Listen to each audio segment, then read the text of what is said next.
පවුලේ වැඩිමල් මිනිපිරි වෙච්චි. ආච්චිට නිකන්වත් කෝල් එකක් දෙන්නේ නැහැ ගෙදරින් ගියාට පස්සේ. නේ? මතක නැහැ ඉතින් දැන් ලොකු මහත් වෙලානේ. අපේ මතක නැහැ. අයියෝ ආච්චි මට ඔයාටයි අම්මටයි වගේ ওই ගොසිප් ප්‍රෝග්‍රෑම්ස් වලට වෙලාවක් නැහනේ.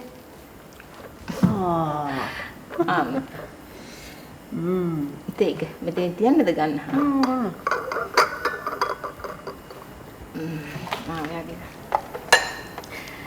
මේ දෙන්න හිතාගෙන ඉන්නේ අම්මේ මේ අපි කිසි වැඩක් නොකර ගෙදර ඔය නිකන් ඉන්නවා කියලා.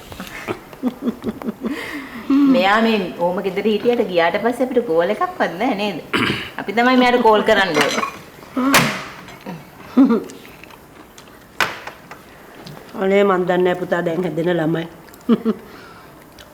අර පොඩිලා ගෙදර පොඩි දුව ගන්න දෙයක් නැහැලු. හැම තිස්සෙම ෆෝන් එකේලු. ඔව්. කන බොන එකයි අඳින පළඳින එකයි හැම එකම ෆොටෝ අරගෙන දානවලු. මොනවාද මේ ස්නැප් කැට් කියයි ටුට්ටුක් කියයි මල විකාරනේ පුතා. ආච්චි ස්නැප් කැට් නෙමෙයි ස්නැප් චැට්. එතකොට ටුක් ටුක් නෙමෙයි ටික් ටොක්. ඔය පොඩි වයසට වගේ දේවල් කරනවා තමයි. හැබැයි ඉතින් ඔය මේ සමහර channel වල යනවනේ ඔය programs. ඒව දැක්කම ඉතින් අපිටත් පුදුම හිතෙනවා. ඔය පොඩි ළමයි පැනලා ගිහිල්ලා ළමයි හදාගෙන ඉන්නවා. අනේ මන් දන්නේ රටකට ගිය කලක් නේ. හැබැයි ඒ වුණාට පුතේ වැඩිහිටියෝ දැනගන්න ඕනේ දරුවෝ හරියට හදාගන්න.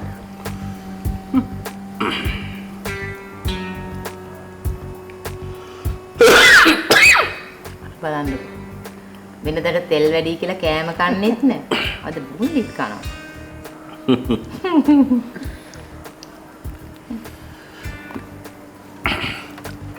තව ඕනේ.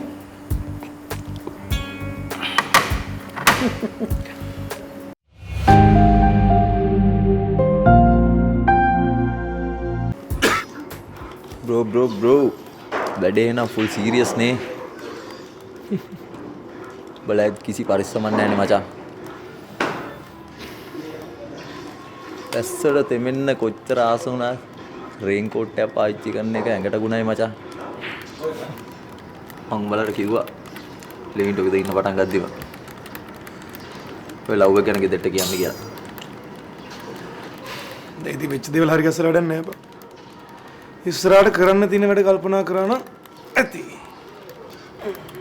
දැන් ඔබ ડોක්ටර් කෙනෙක්ගේ හම්බෙලා ටෙස්ට් එකක් කරලා තියෙන්නේ. ස්ට්‍රිප් ටෙස්ට් එක විතරයි බං කරේ. මොන රිද්දක්ද බා? ළමයා හම්බ වෙනකන් ඉඳපන්.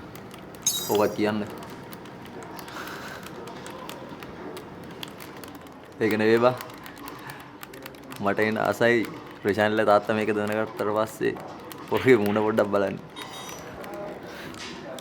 යකෝ මට මේ ට්‍රැකර් පැනල් ඉන්න වෙලෙම මගේ ආතල් ගන්න එපා හරිද? ඕකේ ගෙදර මේක එකතු වෙලා උඹට බැනිල්ලට උඹේ ළමයි කම් වෙන්න ඉන්නවා කියලා දැනගත්තාම මුළු ගෙදර මොල් මං වෙයි. අපේ ගෙදර කියලා වෙනසක් නැහැ හොඳේ. බත් එනම් පවුලක් පන්සලා වුණා.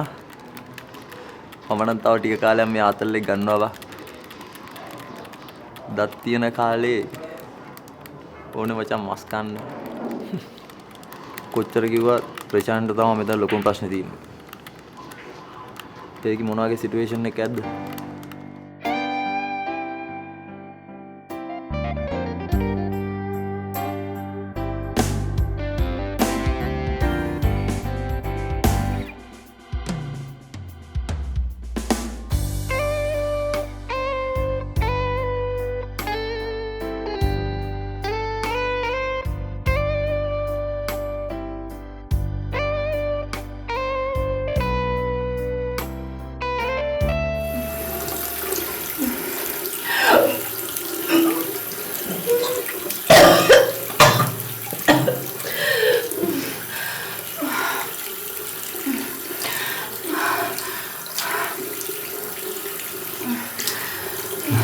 Not the one.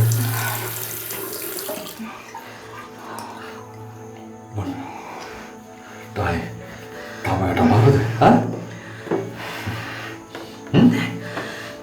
තමයි වී. ඔයා කලබල වෙලා නෑනේ. ඉතින් ළමයි ඔයාට හැමදේම කියන්න බෑ. හා? ඔයා මාව කියා කරනවා වැඩි වී. වෙලාවට මට ඒකත් මාර අපහසුයි. අමයෝ දරුවා අපේ කවුරු මොනවා කිව්වත් මට ප්‍රශ්නයක් නෑ. මේ ලෝකේ දරුවෝ නැතුව මිනිස්සු කොච්චර දුක් විඳිනවද? එයාදී අපි සන්තෝෂයෙන් ඕනේ. කවුරු?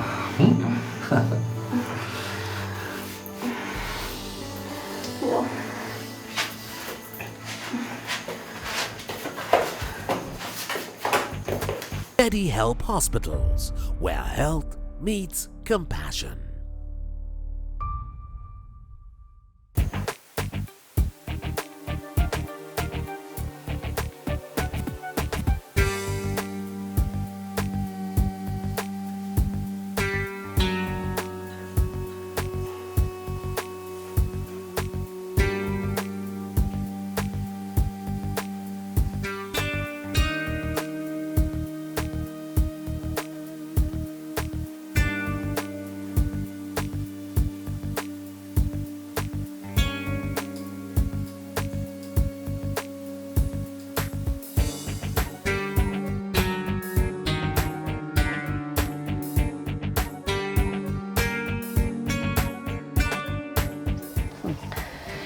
දන්න කියන හොඳ අය කීප දෙනෙකුටම කියලා තියෙන්නේ. ළඟදීම පණිවිඩයක් ඒ. ඒක හොඳයි. පේනවනේ අම්මට. එයා කරන කියන කිසි දෙයක් අපිට කියන්නෙත් නැහැ. අදත් උදේ උන කැබ් එකක් දාගත්ත ගියා. ඒවා ඉතින් වැඩි හිටියෝ වුණාම ඕගොල්ලෝ හොයලා බලලා කරන්න ඕනේ ඒවා. මං හොයන තරම්වත් ඉතින් අපේ විකි හොයන්නේ නැහනේ. එයා කියන්නේ සැක කරාමලු ළමයි නරක වෙන්නේ.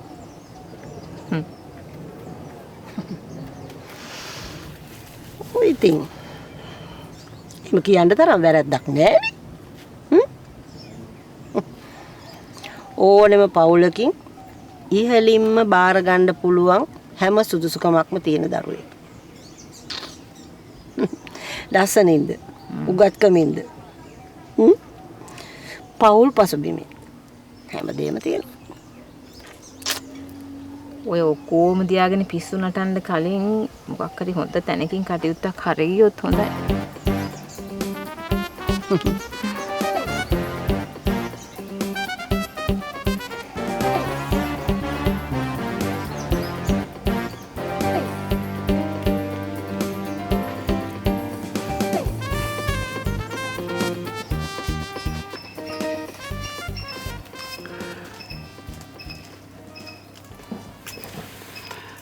දැන් ඔයාලට මෙතෙන්ට මෙන්න තුනේ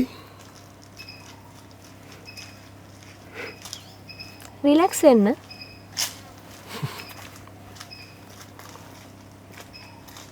අනිත් එක අපිට මොන ප්‍රශ්න තිබ්බත් අපි දැන් මේ ළමයා ගැන හිතන්න එපේෂනා.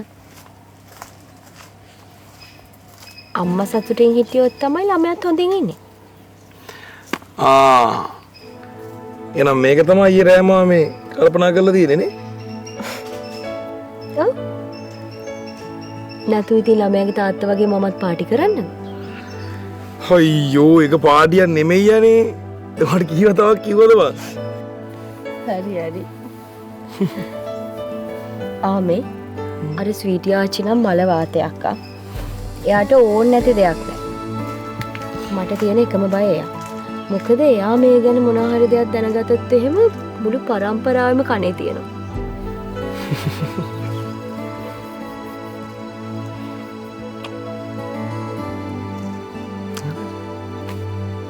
හැලයා. සීදේවිකෝ. සීදේවි තමයි ආච්චි.